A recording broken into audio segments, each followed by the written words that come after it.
Good morning, everybody. My name is Jeremy Patterson. I use he, him pronouns. I'm currently a postdoctoral fellow at Rice University, and I serve as the co-chair for the Professional Development Committee for the AGU Hydrology Section Student Subcommittee, or AGU H3S. Working hard to keep things on track behind the scenes is Danica Burns. She's my co-convener. She's currently a PhD student or PhD candidate, at University of Waterloo. AGU H3S is a group of students and early career scientists who strive to provide student and early career hydrologists with opportunities for professional development, social interaction, networking within the broader geoscience community. To learn more about H3S, I encourage you to sign up for our newsletter, connect with us on Twitter and LinkedIn, and when you register for AGU, sign up to join us for the 4th annual Early Career Trivia Night, which will be happening at the AGU Fall Meeting.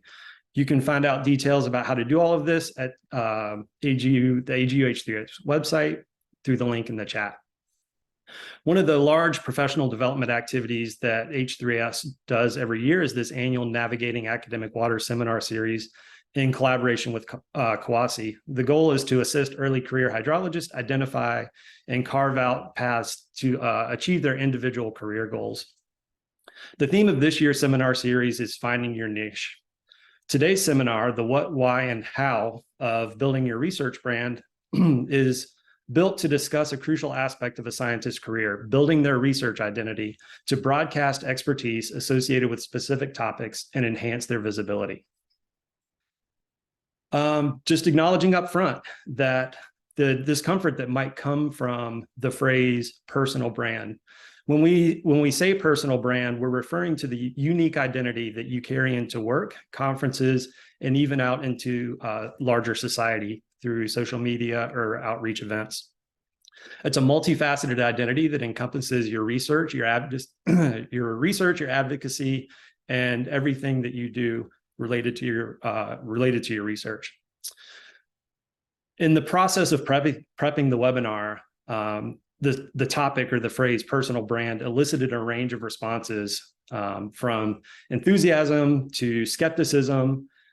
Some people questioned the authenticity or the relevance in an academic or a professional setting. But the reality is that every researcher, through their work, their publications, presentations, already has an external image that's being broadcast. And in essence, that is a part of your personal brand.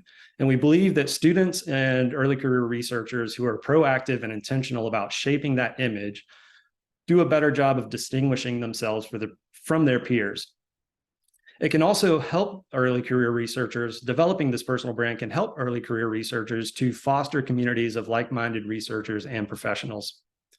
So today, we're excited to present a panel of speakers who've curated readily identifiable research brands within and beyond their subdisciplines.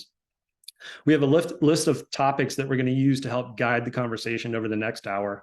And we have a lot of time at the end of the discussion for an open Q&A. So yeah, just a reminder to use the Zoom Q&A functionality to share any questions that you have for the panelists as this conversation unfolds. Now, I'd like to give the floor to the panelists to let them introduce themselves and give us their thoughts on personal research brand. And the first topic we're going to discuss is defining research brand or defining a personal brand. So a way for our panelists to introduce themselves is for the next, take 3 to 5 minutes and talk about, what do you see as a research brand, and what work ideas and principles do you have that you want to be recognized for? And I think the easiest way to do this is just to go in order that the presenters appear on the slide. So we'll start with Robert. Okay, thank you for having me. So my name is Robert Ladwig. I'm currently a postdoc fellow at the University of Wisconsin-Madison, and I also use he, him pronouns. And I had a hard time to think about really how to define a research brand, but I would say my personal one is that my work is really, or I'm working as a computational limnologist. So what defines my work is really like applying and developing open access and open source scientific software tools. And also I'm really a big advocate about teaching these software tools or these numerical skills to other people. And in the end, this last point has resulted in one of my favorite projects. So together with colleagues and friends, I am one of the organizers and hosts of the annual or an annual summit called Hacking Hydrology, in which every year we are hosting a 1 week virtual summit and workshop where we have 3 days of workshop events where we teach people about deep learning, data science, numerical modeling, and so on. And then we have 2 days of keynote talks and panel discussions about careers or data science related careers in the aquatic sciences. So I really think this defines my work, really being eager about software tools and teaching these data science skills to other people.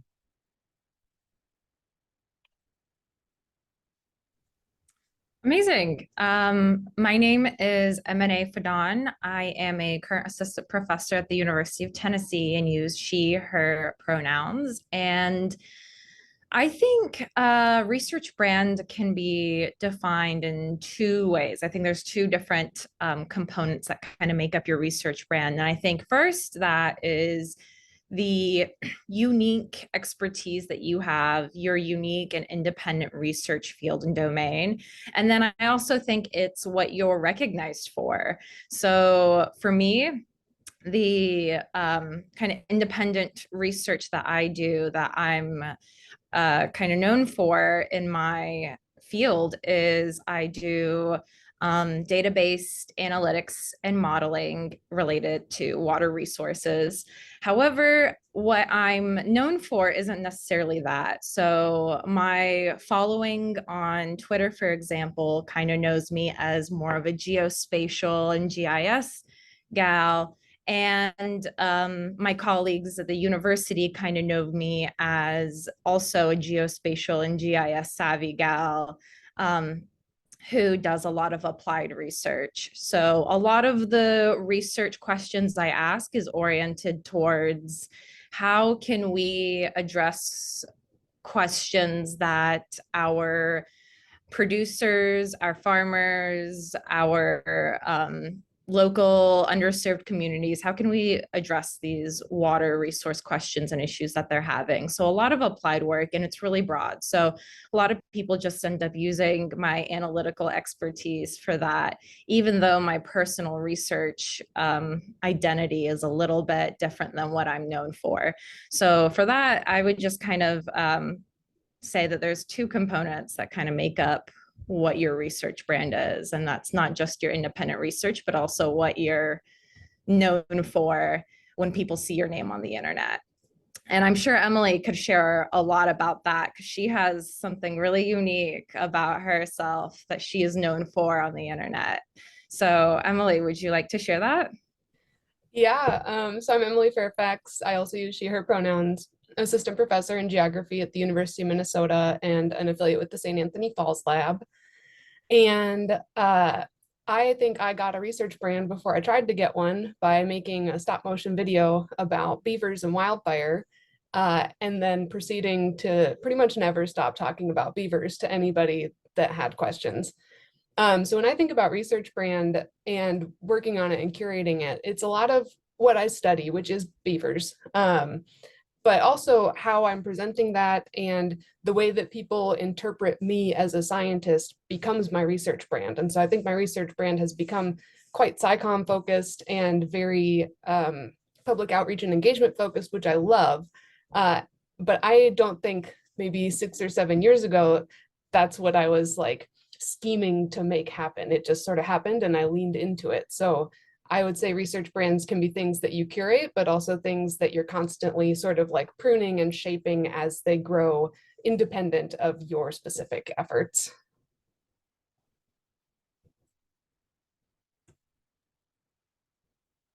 Oops, sorry, needed to find the unmute button there. That's all really great. Thank you.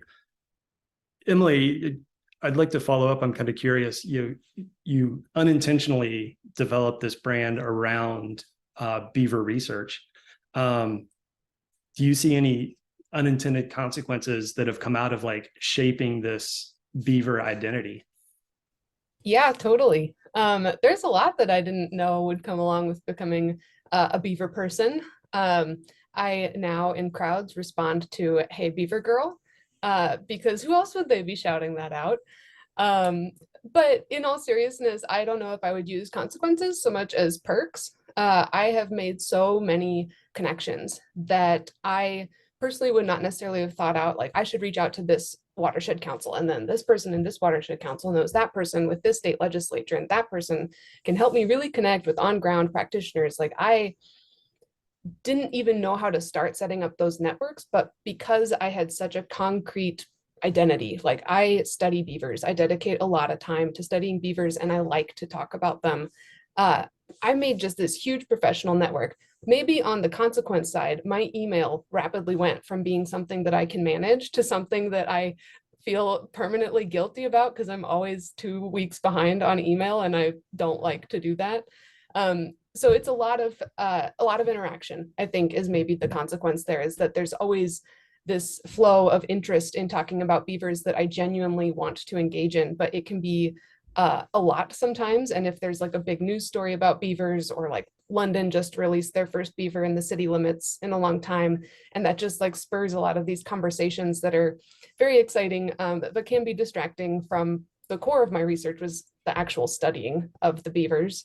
Another consequence that I personally enjoy, but I think is, up to preference, is almost every gift I get now is beaver themed, which is great. I have beaver earrings, beaver sweaters, beaver posters, beaver everything.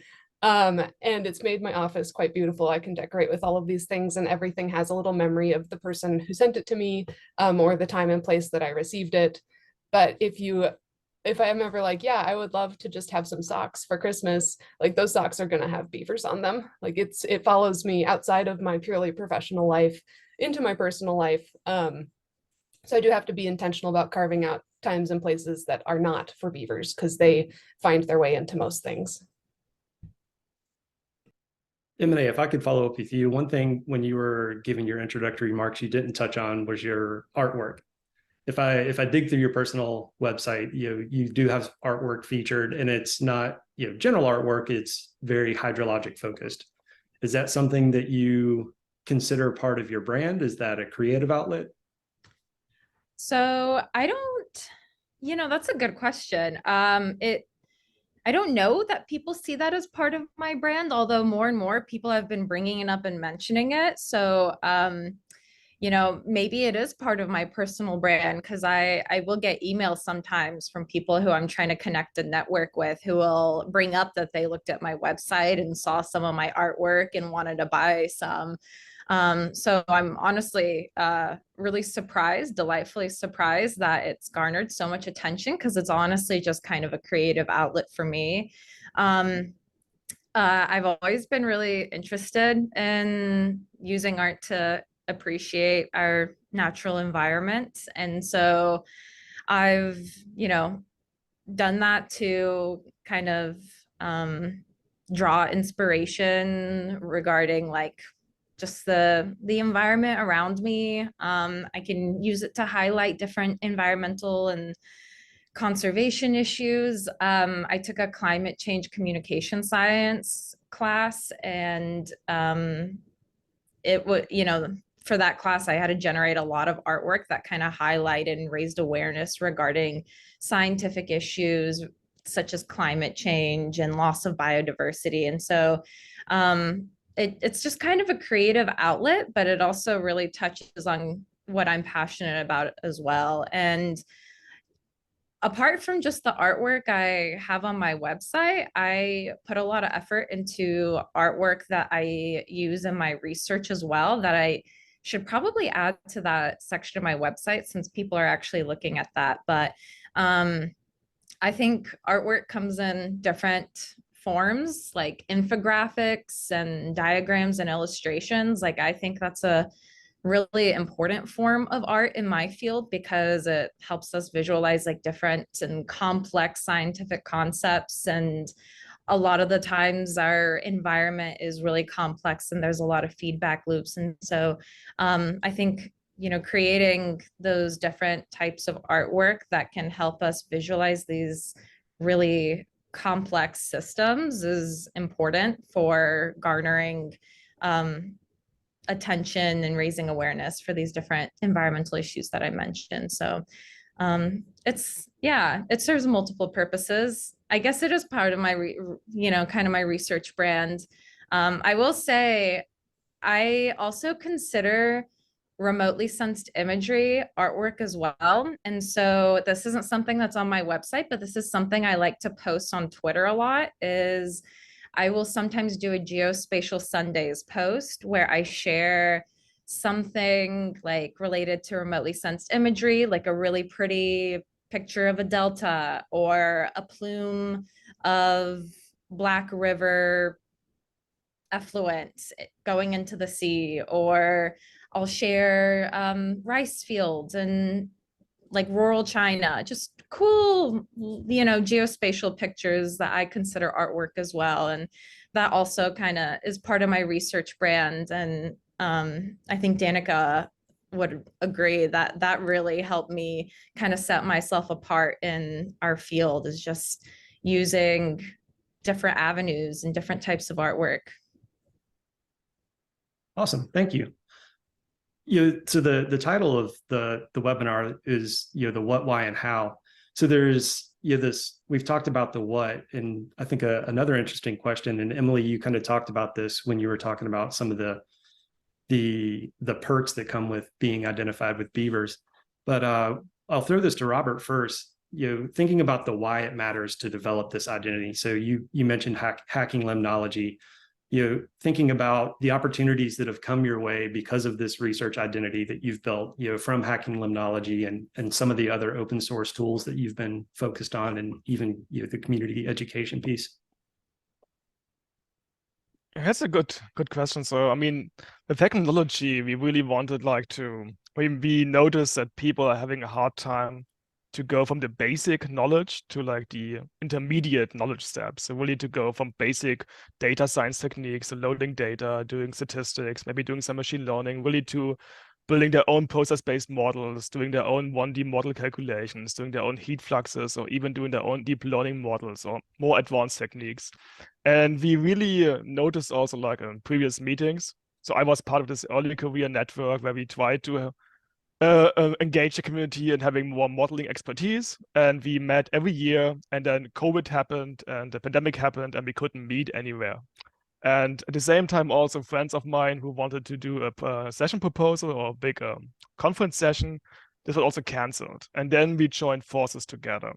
Mm-hmm. And the idea was then that we could really help people, that they learn these techniques first, and they also get to can listen to talks, to keynote talks, where people present their cutting edge techniques or their cutting edge intensive things they want to do right now. So they learn the techniques and they also know about other people using these techniques. And this resulted in hacking limnology, which we did now for the third time. And we have about like 500 people register every year, about like 60 countries and 6 continents. So it's like, it seems to be doing well, and we still want to continue, of course, in the future.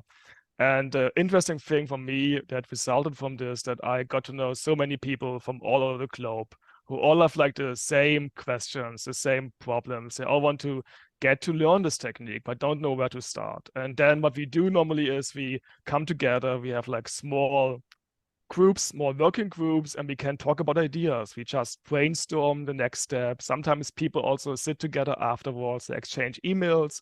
And ideally, this ends in an interesting GitHub project. So people code something up and then they share the code. And yeah, they more or less continue our work internally with other people all over the globe. And for me, I think this is fascinating, that this just works by itself sometimes, and that a lot of really interesting ideas just get realized through these events where people learn the technique, and then they have like, oh, I can use this. I can now do my own stuff with that and use this knowledge to build something new. And I think this outreach factor, or like this building a community, has really helped me a lot to feel more connected, and also to know to which person I can reach out to if I have any questions about a specific topic. Because for me, I know nothing about remote sensing, so I always have to reach out to people who know something about it, because it's too complicated for me to learn every time. So I'm just happy to go to someone. Yeah, awesome. Thank you. Emine, you touched a little bit on some of the opportunities that have come out of the brand that you've developed. Do you have any other thoughts and opportunities that have come your way because of this brand that you've been developing? So I am still surprised by how many people will recognize me at conferences and like even on campus. I have had people I don't know say like, "Hey, I follow you on Twitter." And I'm like, "Oh my God, I'm so sorry. I don't know who you are." Like, but like tell me more about yourself. And and they know more about me than I do about them. But it, like something about it is also really satisfying that like I have established a personal brand that is like prevalent enough that people will recognize me. And it really helps my career, like as an early career researcher, like as a really young female scientist, having people recognize what I do, even if they don't have the complete picture, they know that I'm approachable. They can see what I do apart from just my work, because I will post, like I recently posted about how I went backpacking in Roan Mountain recently. And so they can get a sense of the type of person I am and the type of just overall colleague I am and reach out to me. And it's opened up the door for a lot of possibilities, a lot of opportunities for collaborative research, because it's really important to have good colleagues that are passionate about their work. And also, like, you want to work with people that you're going to get along with. Doing the science is really important, but you don't want to be miserable doing the science. And so finding those good community of scholars is important. And this following that I have built primarily on Twitter and my own website has helped me kind of get that wide reaching visibility. So that's another perk that Robert didn't necessarily touch on. Like, not only is it just really rewarding to communicate your science, but it's also like selfishly kind of rewarding to have people like reach out to you and recognize your work and want to work with you to do like other big great things is like a huge part of it as well. But that's just kind of the reality of it as well. Like, I don't mean to sound selfish, but it's important to be recognized for your work as someone who's really young in this field. Like, it's you got to make it in academia one way or another, and this is a really important way to do it, is you know sharing your unique research identity. Yeah, that sentence resonates. Emily, your office is decorated in beavers. You get beaver gifts. Do you have anything to add on some of the opportunities that have come your way because of this identity that you've curated over the past few years? Yeah, I mean, I think that probably 90% of my collaborations, grant funding, invited speaking has all just been through cold calls, cold emails where people reach out and they want to talk about beavers, and it just goes from there because I also want to talk about beavers. So it's been a lot of professional opportunities, and as someone who's a little more on the extroverted side, like I really thrive in that environment. And then something I don't think was mentioned super explicitly, was a little bit implied so far, is it's really validating when your research identity echoes your authentic self and people like it. And like, everyone deals with imposter syndrome at some point, and there are people in my field that I really admire, and I still get nervous like getting ready to talk to them.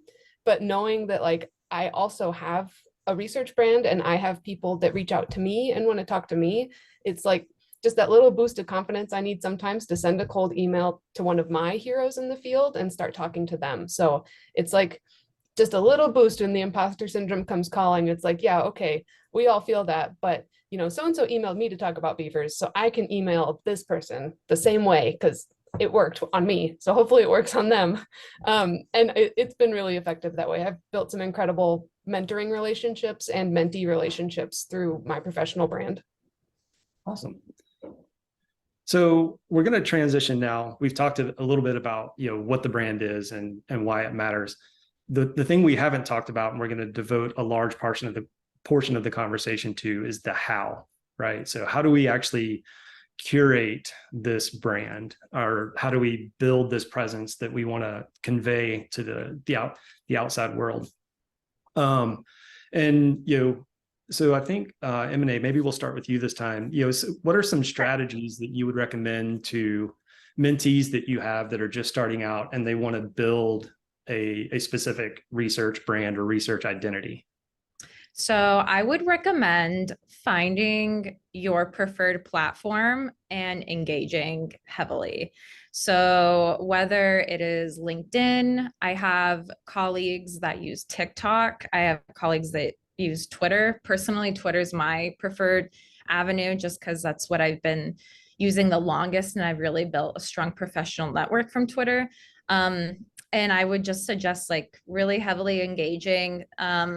So I started out by posting those Geospatial Sunday posts on Twitter. So every single Sunday I would post either a cool remotely sensed image, a new R or Python package that could be used for geospatial analyses, colorblind friendly visualization palettes, whatever it may be, as long as it, tangentially related to something geospatial. I would post it on Sundays, and it garnered a lot of attention. It got a lot of responses, a lot of engagement. And from there, I think that's how people started engaging with me, is they knew that I would post something cool, they would share it, and then eventually my Geospatial Sunday posts would get like thousands of likes. It was just like kind of crazy. Like I felt like I was blowing up, honestly. But it was slow at the beginning. And so like, that's why I say pick a platform and kind of like be regular about your posting and sharing. And also don't like shy away from being real. Something I appreciate the most is when I see people posting about the importance of mental health, or the importance of having supportive mentors who provide you good critical feedback on your research writing, or days that they weren't productive. Because honestly, I mean, I have really bad imposter syndrome, and seeing other people share that really makes me feel seen and helps with my mental health. And so don't shy away from posting like a little bit of personal stuff as well about, how you stay sane in academia. So that's primarily what I would suggest, is just like find your platform, share your science, and keep at it. That's great. Thank you. Emily, do you have anything to add? Yeah, so one of the things I do a lot that reinforces my research brand is talking to the media and giving interviews. And that takes a lot of time. So being willing to set aside that time, especially early on, working across time zones, calling with Canada people and with UK people, like I'd be setting up a phone call for 5 a.m. that's going to have a Zoom recording. So I'm awake at 4 getting ready. And then, during COVID, there was a period where I was giving an invited seminar about once a week, because I was like, what else am I going to do? I can't connect with any people, so I'm going to do my best virtually. But it's a lot of time. And I think sometimes people want to skip the building phase and get to the part where they're giving quotes to Nat Geo and New York Times and everything like that. But really, most of the connections I have come out of the smaller outlets. So on that note, like staying humble, I do interact with bigger news agencies now, and I give interviews for things like PBS, but I'm also constantly talking to local watershed councils, Girl Scout troops. Like that's where my real connections are built. And I think there's a lot of reinforcement that happens with the flashier stuff, but stay humble, keep engaging with everybody. Don't let the research brand carry you away from what you want it to be. And at least for me, I want to be someone that anyone can ask about beavers. So being intentional that that's always part of my mission. And I'm clear, like I am prioritizing this middle schooler who emailed me over, this other thing that maybe is going to be higher profile, but that's not where my impact is. So I think that's important. I use a website that has my contact info. People can email me through it. I get tons through there. And I also use Twitter pretty heavily. A lot of pictures and videos of beavers, which is what the people want to see. Sure. Robert, what are your thoughts? I mean, I agree with everyone here. You have to be active, you need some time to build it. And of course, you also need to be lucky. I mean, when I did start, I just looked at things online and I didn't find any methods, tools I want to use. So I built on my own and then I put this on GitHub and nobody has ever used it, which is okay. And I did this again and again. So all these different GitHub repositories, all this different code, which maybe someday someone will use. And that's okay too. But of course, if you build up, if you are active, if you're sharing with other people, then people will see you're doing something, even if nobody's actively using it. What I would add is that for me, it was really powerful to join different communities. So I joined different Google groups or Slack channels for specific specific numerical modeling tools or software tools. And then I engaged with people. So when people had questions, I tried to answer them, or I talked and chatted with people. Or for example, there are different societies that host conferences or workshops, and then I volunteer to give like a seminar about how to code your own lake model or how to do this data intensive technique. And I've even sometimes only like 10 to 20 people join, but even I think these small steps really help you to build up your own brand or your own research identity on your own speed. And even if at the beginning it's slow, like Eminem said, then it still will someday probably you will be recognized for that, even if it takes time. Yeah. Awesome. So, there's been mention of, local media, there's been mention of social media, there's GitHub. One thing that hasn't been touched on that I'd be curious to hear about, this is going to be kind of a two-part thing, is what do y'all see as the role of professional websites for people that want to build a brand? And then, given the prominence of social media, what advice do you have for people that are social media adverse or social media scared? They don't currently have a presence, but maybe they're thinking about dipping their toe in the water. Robert, we'll keep on with you and let you. Yeah, I mean, I think it's very important to have your own personal website. I mean, any homepage which tells people how to reach you and what you are doing is, I think, very important. It's easy to do. I mean, on GitHub, it's free. You can just host your own website. I think there are also different providers that just give you templates and you can create your own website. I think that's very important then because people can Google you, they find your contact information, and maybe they see, hey, you are doing this awesome science. So maybe in the future, they can reach out to you. For social media, I think this really depends how comfortable you feel with that. I mean, some people are just born to be on Twitter. Some people are really good on Instagram also to promote their own science.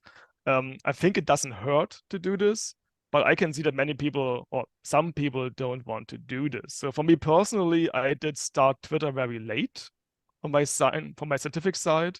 And I was more like successful in the beginning with like Google groups or different Slack channels.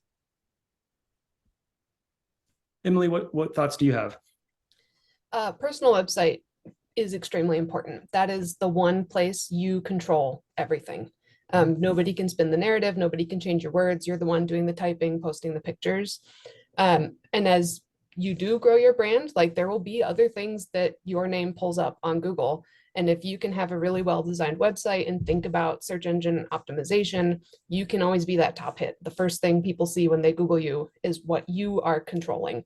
So I highly recommend that from the get-go. If you have nothing else, make a website. Social media is important, but it's not the only way to reach people. And I think the biggest piece of advice I have on that is be realistic about what audience you're reaching if you do not engage in broad global virtual forums.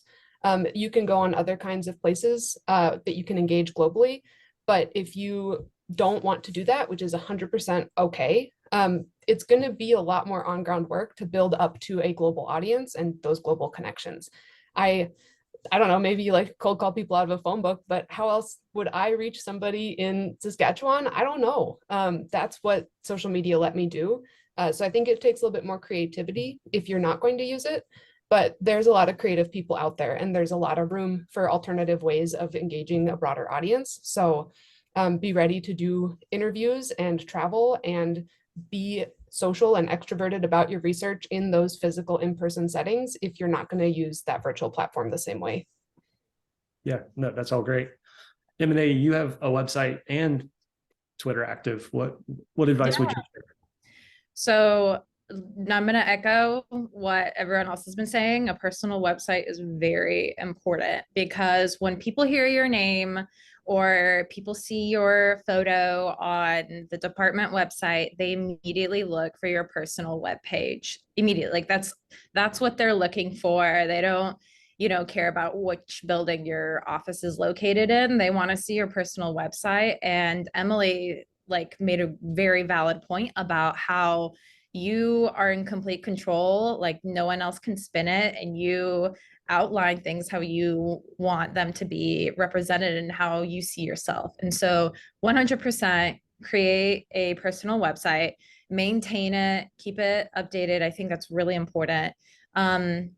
And I share my artwork on my personal website. So, and I know other people who like to share different things. For example, some people like to share contemporary news that relates to the field of study they're in. Like, for example, they share news articles about droughts and about some environmental pollution disasters. So some other people will share their 60 seconds of science videos on their website. So just don't feel like it has to be your CV on website form.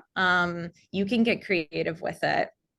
And then the other thing I was going to say is I am not very savvy with using avenues that aren't social media, but what has worked out is approaching people at conferences. So that has worked out really well for me. And I know it's kind of like a cliche to tell people you got to network at conferences, but I used to be a really shy student, and I would have my advisor introduce me to leading scientists in my field that she knew that I wanted to get to know. For example, Danica's advisor, Nandita Basu, she is a leading nutrient modeler in the world. She's amazing. And I was really intimidated to talk to her. And so I had my advisor introduce me to her. And then after that happened, I would engage with her on Twitter a little bit here and there and her posts. And then, we started actually having discussions, and it kind of built from just being introduced at a conference. And so whether it's introducing yourself at a conference or just sending out an email, those little connections can just mean a lot. And then another recommendation I was gonna make is when people reach out to you and say hey, are you interested in this? I have found that it has really worked out in my favor when I respond with critical input. Like if somebody's like, hey, are you interested in this project about remotely sensed imagery applied to agriculture? It has worked out so well when I respond back and I'm like, yes, I could see how this would be important with this, or I could see these avenues. People really like to see that you're engaged in these different research ideas. And even when those projects don't work out, those proposals don't end up getting written, they will refer me to other people, and it builds. It's really wild. I've been so surprised because I just started this new assistant professor position, but I have sent emails, little itty bitty emails where I've been like, yeah, I could see how we could use drones for this application. And I think it'd be really useful in this context. That little sentence has gotten me multiple opportunities to collaborate with researchers. So just, really just engage, put in that a little bit of extra time. Awesome. That's all really great advice. Looking at the time, we're going to move into, we've gotten a lot of really good questions from the audience. And there's one that I really identify with really hard, which is, what if you have a research interest that's really broad, you cover a lot of breadth, and it might make it hard for people to identify you or to place you, or put a brand on you. How would you, I guess, how would you approach that from a branding standpoint? Maybe Emily, I think you're probably the broadest specialty. Yeah, I guess one thing that I recommend if you are broad is to not shy away from that. There's nothing wrong with being broad in your interests and being upfront that like that's one of your strengths is your breadth.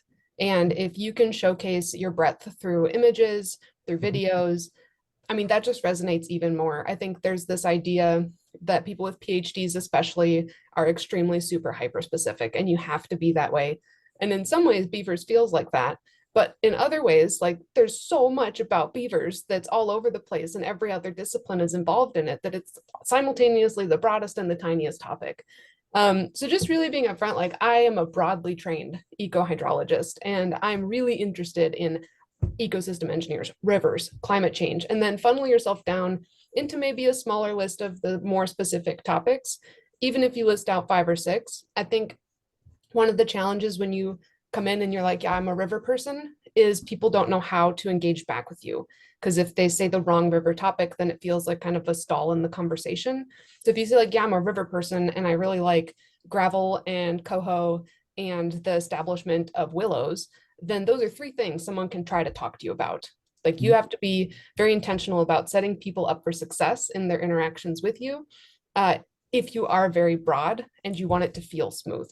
So it's not like you have to be constantly thinking on the fly, like, oh, what am I going to list this time? Have a standard list of 3. If one of them never generates conversation, drop it out, swap in another one of your cool broad interests and figure out what are your conversation starters. Because when you're hyper specific, you have those super intense stories you can tell and it always generates interest. But when you're broad, I think you actually have a strength in that you can play to your audience a little more easily. Sure. M&A, Robert, do either one of you have anything to add? I was just going to add that it helps to also give examples when you, because I consider myself really broad in my research area. So I will give people examples of my specific research projects to kind of paint a picture of the different, dynamics I'm interested in exploring with my research. So examples really help to paint a picture. Yeah, that's great. I mean, just to add, like Emily said, also, I think if you can always change how you define yourself, right? You can go from really broad saying, hey, I'm a mathematical model of ecosystems to really specific, hey, I like to do 1D modeling of lakes. So you can really change according to your audience. And also, I think it's really powerful if you find like one thing, one technique, or one specific topic, which is like your niche or your pet topic. And then you can invest a bit more time also like to highlight this. But you don't have to do this every time. This can be something which you maybe just invest a bit more time and then you show this on conferences or on different workshops. Okay. I'm going to step out on a limb here and I'm going to hope it doesn't break. This conversation has been very academic focused. Maybe you can draw on experience from past students or colleagues that you've seen do this. Would you take a different approach if you were building a brand for a non-academic career, say going into industry or going into nonprofits, things along that line? M&A, we'll start with you. So I would take a different approach. I don't know how that would look, honestly. I might maybe like switch to LinkedIn because I know a lot of industry mostly communicates or prefers to communicate on LinkedIn compared to Twitter. But I don't know, honestly. I've always like had this dream of being an academic. So I haven't given much thought to like what I would do differently if I were to go into industry. Emily, Robert, do you guys have some thoughts on that? I mean, I totally agree that, so my personal LinkedIn profile is totally different than my Twitter profile. I mean, on LinkedIn or on like a professional website for like a non-academic jobs, you really want to highlight your skills and that you have like a broad expertise and can like join different jobs and not something very specific like in science. So I think on a professional side for like a non-academic job, it's really important to highlight your strengths for an employer that maybe has different topics over time and not like your one research specialty over 20 years, but maybe like a new project topic every half year. So I think it really makes sense to highlight these strengths for the employer of your choice and also to really change your profile depending on what job you are looking for. Is it a federal job? Is it an industry job? Do you want to go more into programming or more into civil engineering? This really then also defines your profile on LinkedIn, for example. Yeah, that's all great advice. Thank you, Robert. Do you have anything to add, Emily? I would add that not all professional brands work with all other career paths. I talk to the media a lot. That's not one that works well with government jobs. There's just a lot of approvals to do that kind of like, I've got 20 minutes, I need you on the phone, and it just wouldn't work the same way. Whereas I know people who work in the government that have really cool research brands and they do amazing outreach, or they do really cool art, or they do other things that are less sort of red tape constrained.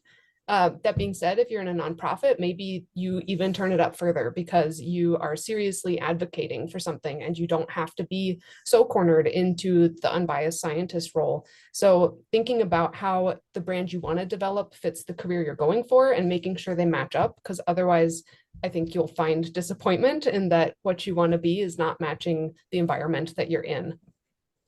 Awesome. Thank you. That's all good advice. Have any of you ever felt pigeonholed by you've spent time kind of creating this brand, right? There's this perception of staying in your lane. Yeah. So have any of you ever felt pigeonholed by your brand? And if so, how did you manage to expand beyond that? If that's something you've had to approach. Who wants to start? Emily. Yes. Or go for it. Yeah, go for it, Emily. Yeah, absolutely. I mean, I am introduced as, this is Emily, she studies beavers a lot, which I personally love. And I think that's great. I feel like the pigeonholing happens when deeper into those conversations, there's maybe some doubt about what I can do that's not beaver specific. So I just always make sure to say like, yeah, I totally study beavers, this is my approach to it. And if it starts to feel like people think I'm like just a beaver person and there's nothing outside of this round animal that honestly, I don't study the beaver itself. I study what they do to the landscape. There's easy ways to just slip into the conversation. Yeah, during my PhD in geology, when I was an undergraduate studying physics, those things can remind folks that yes, you have a very niche interest and that's great and important, but your training is broad. All of us have broad trainings, and reminding them like, yeah, I'm also a drone pilot. I also do remote sensing. These are other cool things I do. I don't find that people push back on that and they're like, no, you are a beaver person. They're more excited and they're like, wow, awesome. Does that relate to beavers? And sometimes yes, but sometimes no. So it's okay to steer that conversation broader if you feel like it's getting too tight. Robert, do you have thoughts? I mean, I totally agree with everything Emily said. I mean, for me, when I go to like the workshops or working group meetings, I'm always in the modeling working group, which is fine because this is my comfort zone. I feel really happy there. But also, it's like Emily said, you have to remind people that, for example, I did field work in the past. I worked in the laboratory. I did all these things before, so I can do other things than just sitting in front of the computer for 8 hours and code. And then also it's nice to step out and go to different working groups, different meetings, different co-workers to do other work. I still have a hard time really leaving my own modeling theme for a long time, so I always come back to it. But also because I like it. I mean, I chose this brand or I chose this scientific expertise for a reason, because I personally have a really fun time doing it. So I don't feel bad being pigeonholed that much. Just sometimes I would like to look over the fence, and look at other places. Yeah, I agree with Emily and Robert, so I'm not gonna even take up extra time talking. Sounds great. Looking at the time, we have time for one last question, and we're gonna kind of lightning round this one because I think it could be done that way. And it's somebody's seeking advice for cold contacting. Like all of you have cold contacted people. You've discussed that today. So there's the number one rule: be respectful. But outside of that, do you have any advice for cold contacting people that you would like to collaborate with, or I cold contacted all of you. We're collaborating in a non-scientific way. So, yeah, Robert, I guess we'll start with you. I mean, yeah, definitely be respectful. Of course, that's number one, as you said. And I think for me, what I like the most is to be short and precise. So the email can't be too long, or the tweet can't be too long. It has to be short. Introduce yourself, you say what you want, how you think could work together, and that's it. And then hopefully afterwards, you can be more specific. I would say making a connection is really important too when you're cold calling. So, for example, when you contacted me, Jeremy, you were like, I heard about you from Danica. So that immediately gave me some context. It let me know that you weren't someone who was just spamming me, because we get so many emails. Like, it's it's ridiculous. I thought I got a lot of emails when I was in grad school. It's nothing compared to what I get now. So we get a lot of emails, and making, like, highlighting the connection really helps. So whether it's like, I was looking at your website, I saw you at a conference, I attended your webinar, whatever it may be, outlining that connection will immediately give you an edge when you're cold contacting somebody. And then I would just add on, be really clear. What are you wanting and what are you offering? And if you have nothing to offer, that's not true. Rethink it. You can offer advice, you can offer perspective, you can offer time. It's not always like, oh, I want to do a research collaboration, I have $10,000 for you. Sometimes it's like, hey, I know you're really smart and I have this data set. I want your opinion. And then maybe we could co-author a paper on this. So you want their insight and you're offering authorship. And just being really clear about that helps, because it's so awkward when you don't know what someone wants and like what the stakes are. So just say it up front, and then everyone can judge, do I have time and capacity for this? Awesome. Thank you.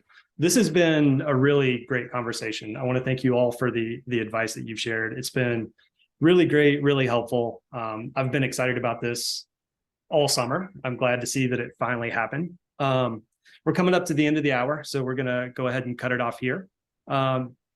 If you're in the audience and you have any burning questions that were left unanswered, I would encourage you to bring those to the co-working session that we'll have next week. It's going to happen at the same time on October 19th, and you can discuss those with your peers. One last time, I'd like to thank the panelists for joining us today. This is time that they're giving us out of their schedules to share their advice and their knowledge with us.